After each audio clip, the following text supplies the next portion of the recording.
Welcome back. My name is Jeffrey Spear. I'm a curator of antiquities at the J. Paul Getty Museum, and I have the privilege of introducing some of our excellent speakers this morning.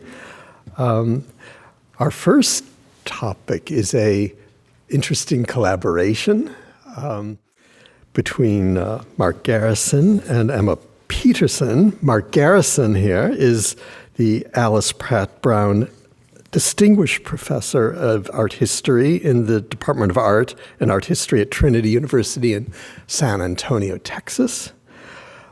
He has worked widely in the field of Iranian art and archaeology,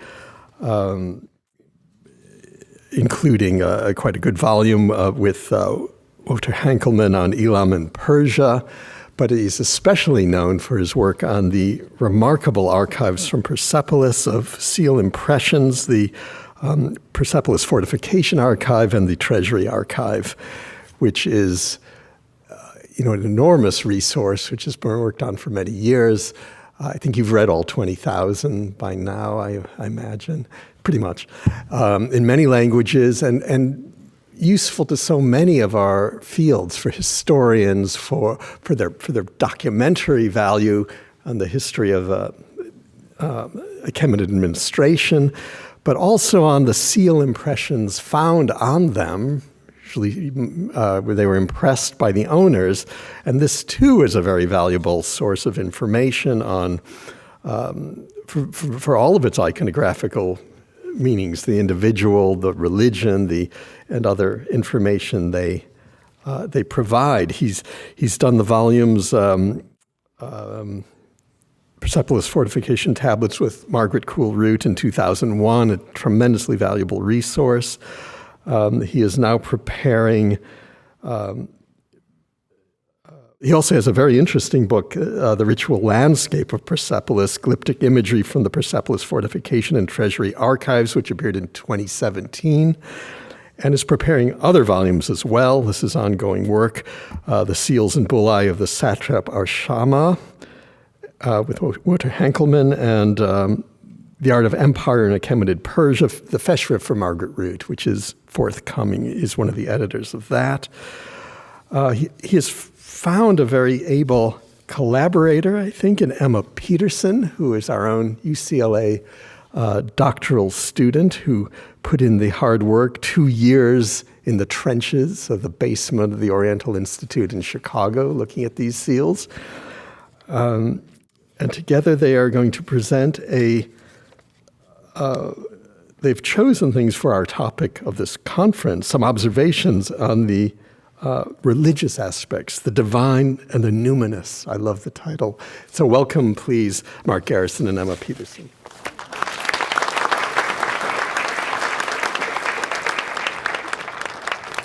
Thank you, Jeffrey, for that really nice introduction. And Raheem, thank you again for the honor of being able to speak in such a wonderful context here. A little bit unusual, and we'll maybe try your patience just a bit in the sense that we're combined, there won't be a break. But I'm hoping that I will be very brief and be able to get through some things real quickly by way of laying a foundation. Okay, thank you. Laying a foundation, and then I'll turn it over to Emma as to look at a case study, as it were, on a specific dossier of seals from Persepolis. Now, I want to say that we are experiencing a period of enormous interest in publication in, I guess we could call it, the religions of the Achaemenid world, and perhaps even the religions of the Achaemenids. And if I've left your book out, I apologize. It was I ran out of space, and so that was the only reason that I've shown this here. We actually today are going to explore a very old-fashioned question, and that is the question of kingship and the divine. And this, of course, was a question is a question that has a long history in the scholarship of kingship in the ancient Near East. And one of the things we're going to try to do today is to anchor Achaemenid kingship in that very, very long tradition. I don't know that I can actually speak for a consensus in the nature of the king, that is the Achaemenid king's position, but perhaps this may be a potential consensus that most scholars have, and that is the king is a special person, but he is mortal. The Achaemenid king is a special person, but mortal, an agent of the gods, and as Bruce Lincoln has written, he's the chosen instrument for mediating heaven and earth. He's kind of an in-between kind of situation. Now, traditionally in the study of images of kingship from the ancient Near East, there is this tension, this desire to represent the king as something above and beyond mortal. And there is not always a alignment of how this happens in text and how this happens in images. But as far as the textual things go, the images go, there are these sort of criteria that traditionally we have applied to images of kingship in pre-Achaemenid periods, but perhaps they haven't been applied as rigorously to Achaemenid kingship. Not all of these are applicable directly, but what we are going to be focusing on today here is similarity of gestures and or sort of the way the king looks between the king and the divine, the scene types in which the king appears, and the specific position of the king within a given compositions. And our focus is going to be on the glyptic material from Persepolis. But just again, by laying a little bit of a foundation, many scholars have approached the connection of Achaemenid, the depiction of Achaemenid kingship, specifically, of course, at Bisitun, with earlier material. And always the starting point is, of course, the great monument of Naram Sin, found at Susa. And different people take different approaches to it. One thing that I would sort of highlight, an interesting study recently by Marion Feldman, who introduces yet another avenue of exploration, which we won't be able to look at today, and that is stylistic connections. She doesn't go so far, I think, to try to articulate that the style of Bisitun is attempting to emulate a kind of divine rhetoric in the same way that we have with Naram Sin. I think she's trying to connect it more just to this idea of empire. And of course, always with Bisitun and the relief of Naram Sin, there is the question of how much are we getting directly from this monument versus how much we're getting filtered from these reliefs, such as Anuna Benini. But it does raise the question, were these wonderful monuments that were found at Susa, were they visible in the Achaemenid period? Not something that I can answer today, but it's an interesting possibility.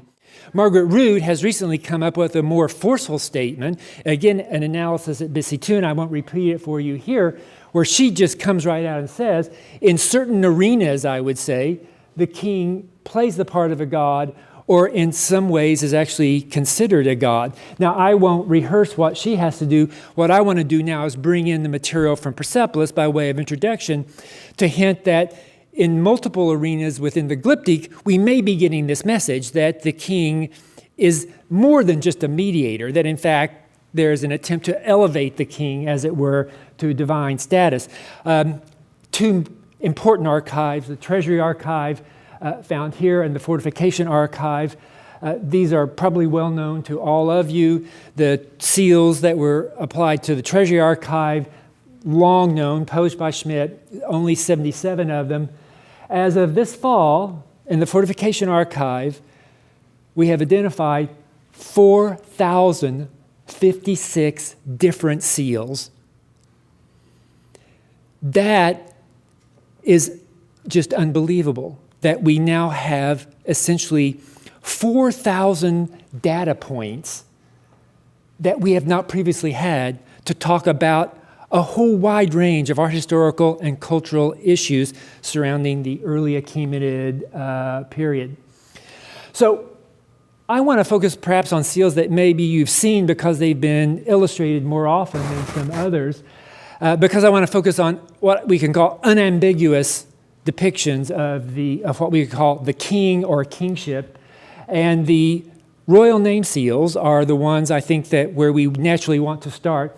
These are seals that carry, there are 4 of them in our archive, that carry royal name inscriptions. They say just essentially I, Darius, and king, or a great king, and they are in the trilingual versions, O Persian, Elamite, and Babylonian. These obviously are critically important seals for the emerging ideology of kingship during the reign of Darius. Now, this seal, which actually has Bruce Lincoln illustrated on the cover of his book, it's known a lot, and we see it and we say, oh yeah, this looks Achaemenid. I mean, we recognize the dentate crown, the specific robe that the king wears, and we are accustomed to seeing this kind of image of the king controlling, or a crown figure controlling animals, because it's very common in museum collections. I mean, people can see those and recognize, okay, this is an Achaemenid thing. But the remarkable thing, and maybe some of you can correct me on this, there is no, I think, precedent for this of the king being depicted in this scene in Assyria, Babylonia, or Elam. Now, maybe I've missed something. In fact, probably I have, and it will be helpful for you to point this out to me. That is, this is in fact a radical restructuring in many ways of the idea of the king. This is not to say that these kinds of scenes, that is a hero, for lack of a better term, who controls animals, this of course goes back for millennia and is especially important in the Neo-Assyrian period. And one of the things that we're trying to articulate here is the importance of the Neo-Assyrian heritage in the visual displays of kingship. But again, in the Assyrian material, and this is has to be a spectacular court workshop that has produced this thing, almost always the hero has some kind of numinous or otherworldly quality, such as the winged one that you see here.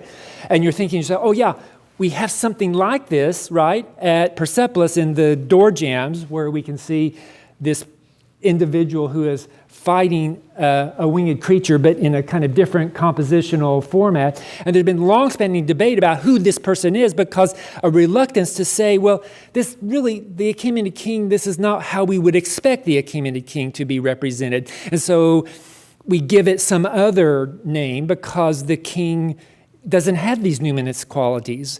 But in fact, we have a steady supply of these kinds of scenes that are shown in our glyptic from Persepolis. Sorry, this is not a royal name seal, but it's unfortunately fragmentarily preserved. It's a wonderful design. This particular scene type, though, does have a very good Assyrian precedent, and this is the so-called office seal of the palace, or sometimes called the Assyrian royal seal. There are like almost 10 examples of this thing, different seals that bear the very same image. And interestingly enough, an exact duplicate of that scene occurs on the wall reliefs of Ashurbanipal. This has to be a specific reference to this seal type, which of course has existed before the time of Ashurbanipal. So with seal 7 and also with even the Assyrian material, the question logically is, what are we supposed to do with this? I mean, are we seeing the king actually doing this? Obviously, with seal 7, we're not, because it's a fantastical scene, right? The winged animals don't exist. Winged lions do not exist. And in the same way, I would argue the Assyrian king did not grapple with lions in this way, although scholars have argued that this actually took place, that the Assyrian king was a little bit more aggressive than our normal concepts of kingship. Now, here's another one of the royal name seals from Persepolis, which presents us with another kind of way of thinking about ways of presenting kingship above and beyond. This is seal 11. It's the only one of the royal name seals that shows this particular scene type.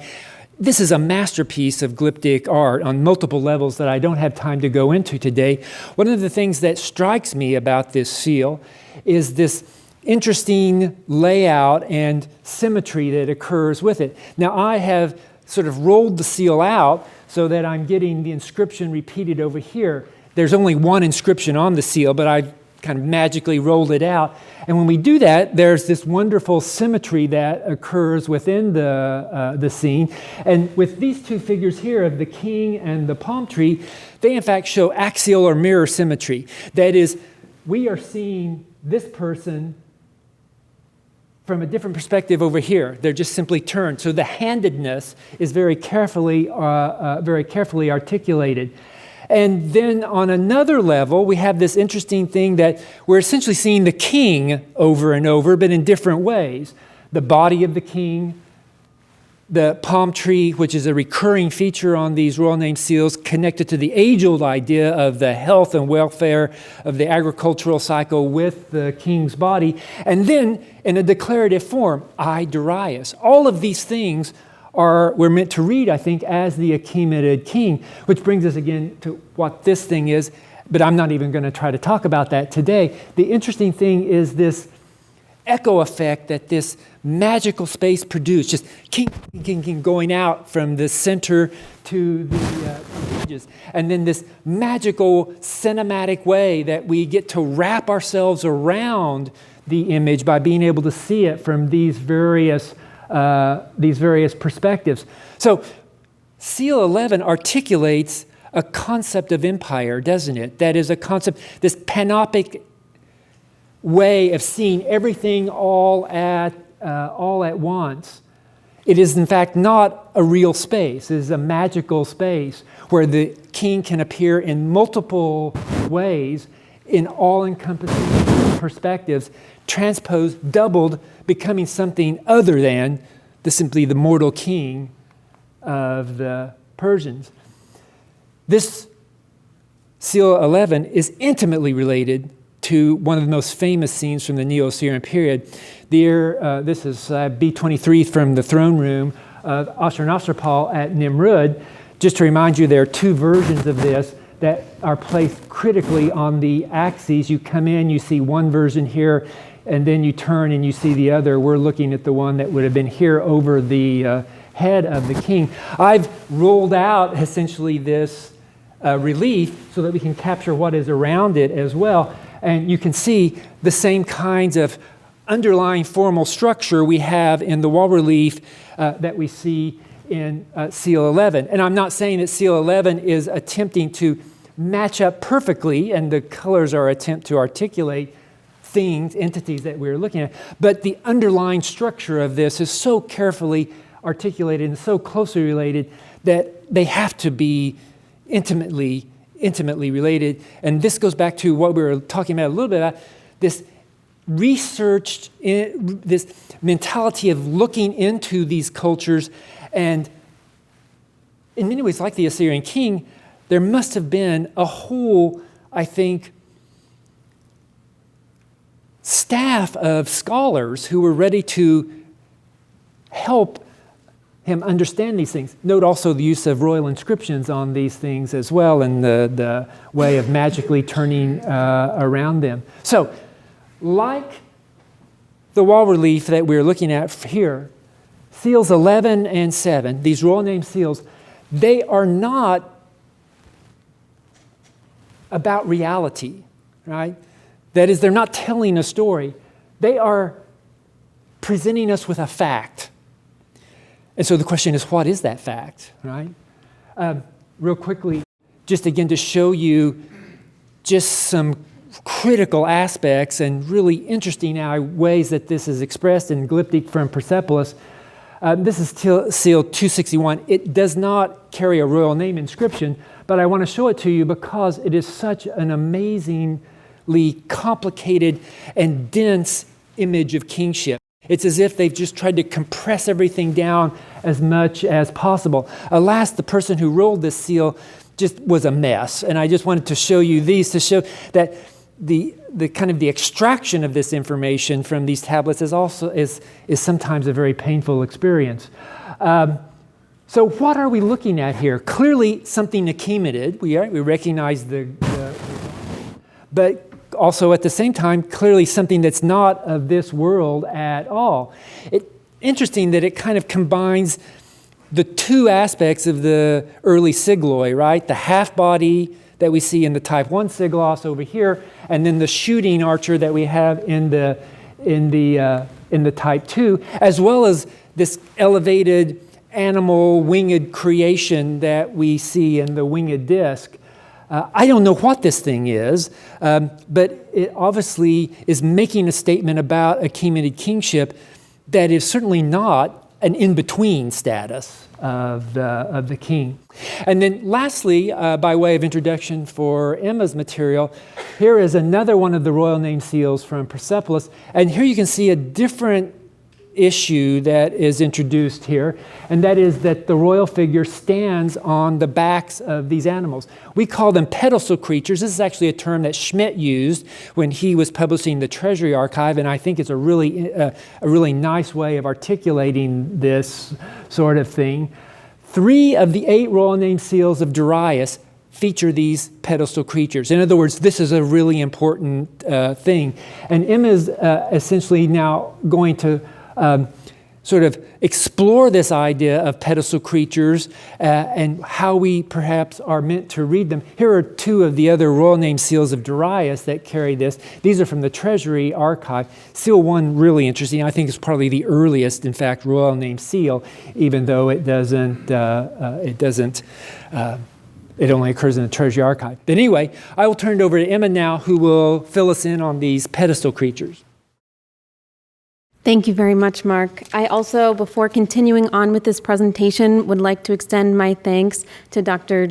Jeffrey Spear for the kind introduction, to the Malamu board, and especially Professor Shigon and Dr. Stevens for organizing this symposium.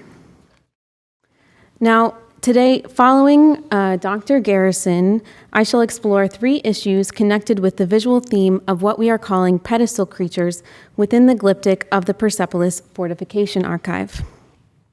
Firstly, I shall review some of the evidence that we have for the theme in Persepolitan Glyptic. Secondly, I shall attempt to contextualize those images within earlier visual traditions, particularly the Neo-Assyrian. And lastly, I shall draw some inferences about the theme at Persepolis and the issues surrounding the ideology of kingship in the early Achaemenid period.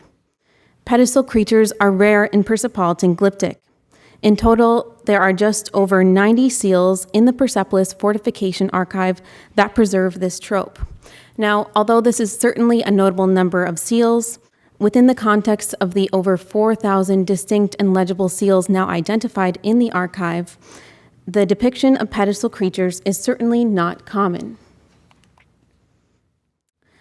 There are 2 principal variations of scenes with pedestal creatures. The first, exemplified by the 2 images you see here of seals PFS 524 at left and PFS 82 at right, depicts a scene, most of which is elevated by 2 or more pedestal creatures. This version is dominated by 2 types of scenes, the heroic encounter here at left, and what we can call ritual imagery to the right. So, in the second variation of pedestal scenes, an entity raises a foot and places it on the back of an animal or creature. This version is dominated by heroic encounters, as you see at left, and archer scenes as seen to the right. I begin with the first variation, that is, the scenes that take place almost entirely over pedestal creatures. Just over half of these scenes depict images of heroic encounter. Following Garrison and Root, 2001, the heroic encounter has 2 distinct compositional formats. In the first, the hero stands in the middle of a 3-figure composition and holds to either side an animal or composite creature. As you can see from these 2 selected seals, although they are compositionally quite similar, there is much variation regarding their iconography. The central hero of the seal at left, for instance, is winged and controlling composite winged creatures. The hero stands on the backs of pedestal creatures, which are winged bulls, like the creatures that he controls, and they are probably couchant and certainly faced to place outwards. In this case, the bulls being controlled by the hero do not stand on the pedestal creatures below. In the seal at right, by contrast, the whole of the scene is played out over winged, horned lions here. Note some other interesting details in these scenes. The hero in the left seal wears a version of the Assyrian garment. This is a garment that is well attested in Assyrian glyptic and relief, consisting of a short kilt or shorts, over which is worn a long cloak. Now, sometimes the undergarment, as seen in the seal at left here, is omitted. The hero represented in the right seal, however, wears a version of the Persian court robe. The serration along the top of this hero's head may be a version of the serrated or dentate crown. Both seals shown here are inscribed, one in Elamite and the other in Aramaic.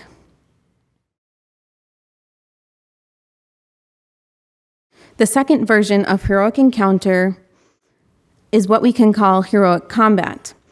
In these scenes, the hero stabs or grasps an animal or composite creature, shown here, here, and here. In contrast to the scenes of heroic control, which are for the most part dominated by static verticals, the heroic combat scenes often show quite dynamic and innovative compositions. For example, in the seal at right, there are two heroes who grapple with intertwined bulls. Note here the winged heroes, Assyrian garments, and the especially creative composition with the central square object upon which the bulls partially stand. The doubling and symmetry of the seal recall the discussion previously of PFS 11, now shown again at left. The seal at right does not, of course, look Achaemenid in the traditional sense. However, this particular version of a modeled style of carving is very well attested at Persepolis. Persepolitan Glyptic preserves a wide range of styles that were clearly popular in the region during the late 6th century BC. The second important scene type that is entirely elevated by pedestal creatures is ritual imagery. These scenes do not lend themselves to as tidy a compositional classification as the heroic encounters. I categorize this type into two broad compositional formats. The first scene here depicts attendant or worshiping figures on pedestal creatures flanking a central winged symbol which floats over a pedestal creature like here or an inscription. This type embodies quite a bit of compositional and iconographical variation as well. The left seal depicts two attendant figures, both wearing a version of the Assyrian garment, atop composite winged lion creatures flanking a winged symbol that floats above a winged human-headed lion below. We read the winged human-headed lion underneath the winged symbol here as essentially functioning as a pedestal creature, elevating the winged symbol above. In this example, the pedestal creature is explicitly fantastical in both form and function. This creature therefore highlights the fact, again, that pedestal creatures do not function in the literal sense. That is, we are not to read activity actually taking place on composite creatures, as absurd as that may sound. Rather, the pedestal creatures function as markers of the otherworldly, numinous nature of the visual space and the activity taking part in that space. The seal at right is an especially interesting variation of this same scene type. Here, an attendant or worshiping figure with his lower arm outstretched, holding a floral blossom here and here, which is probably a lotus, stands atop the tails of two winged fishmen placed back to back. This figure appears to wear the Persian court robe and a serrated or dentate crown. The attendant or worshiper faces toward a winged symbol which floats over a paneled inscription.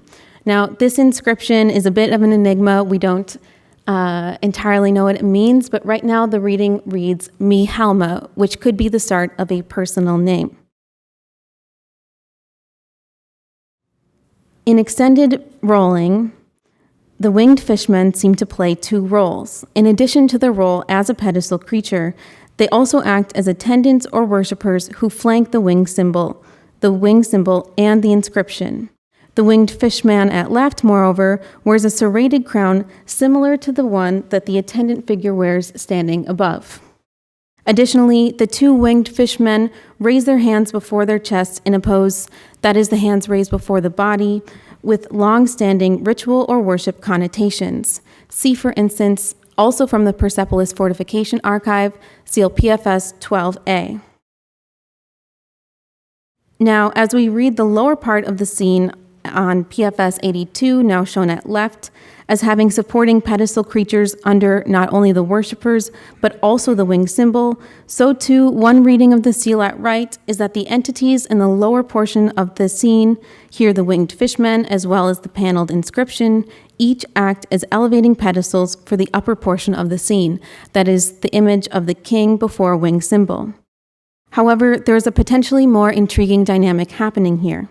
Although poorly preserved, it appears that the winged fishmen also hold up or support the paneled inscription. This is hinted at by the lower set of arms protruding out of the left winged fishman. In this way, the winged fishmen also act as pedestal creatures of the inscription. This does not necessarily negate the possibility that we are to understand the paneled inscription as functioning similarly as a pedestal. Indeed, the idea here may be to intensify the elevation of the winged symbol. I mentioned at the beginning of my talk that there is a second main variation of pedestal scene at Persepolis. In these scenes, an entity raises a foot and places it on the back of an animal or creature. This version is dominated by heroic encounters and archer scenes. So you see here two exceptionally fine examples that show iterations of the heroic combat type. In both, a hero lifts his front leg and places his foot onto the rampant creature at right. The hero grasps the animal with his front hand and brandishes either a long scimitar down behind his body or a short dagger up behind his head with his back arm. You will have noticed these seals are closely related in style. They employ exclusively the Assyrian garment, are remarkably detailed, and show vigorous movement and carry Elamite inscriptions. They are part of a larger subgroup of similar seals that most likely represent the work of a single workshop. Archer scenes also naturally appear to lend themselves to this visual trope. The two seals here represent two particularly fine expressions of such a scene type. At left, the archer wears a Persian court robe and a serrated crown. Note the second winged caprid, that is a winged sheep or goat, shown here. To the right of the scene, it is almost as if the archer has stepped off of this creature as he prepares to shoot toward the lion at the left. The seal at right is almost the same composition, but here the archer wears the Assyrian garment, and there's an additional animal here above the lion, and this figure behind the archer is probably a bird. Many of you will, of course, have noticed the strong linkages of this imagery at Persepolis with that of the Neo-Assyrian period. Here again, time does not allow me to explore this issue in great detail, but simply to open some lines of further investigation. I show here 3 seals from the Neo-Assyrian period that show one manner in which pedestal creatures occur. On the seal at left, a deity stands on the back of a bull couchant. To the right of the scene, a female deity is seated atop a creature, and in the middle, a worshiper stands between them. The seal at right shows another variation of this type of scene where a worshiper stands before a deity who is rendered again on the back of an animal. The seal at the bottom is perhaps the most famous example from the Neo-Assyrian period. It depicts a worshiper facing Ishtar on the back of a lion. The issue in these types of scenes has always been whether we are seeing actual cult statues or the epiphany of the deities. For our purposes here, it does not matter. The most important point is this. In the Assyrian visual tradition, an anthropomorphic entity on the back of an animal or composite creature represents the divine. This semantic marker, namely a pedestal creature indicating the divine, is vibrant and stable for millennia in the ancient Near East. Now, just in passing, I show here, for example, 3 well-known Akkadian seals. The top 2 represent weather gods, and the bottom seal again depicts Ishtar with one foot placed upon a lion. Now, we do not get scenes like this at Persepolis. That is, scenes wherein a deity in anthropomorphic form, marked by divine attributes, stands on the back of an animal or creature. The point here is simply to establish the long-standing tradition for the representation of the divine in this manner, on the back of a pedestal creature. We should, however, take note of two Neo-Assyrian seals that you see here. On left, a winged genie stand on composite pedestal creatures flanking a stylized tree over which hovers a winged symbol. At right, deities on pedestal animals flank again a stylized tree over which hovers a winged symbol. These two scenes, of course, immediately call to mind a Persepolitan seal that we have seen earlier at the bottom center, that is PFS 82.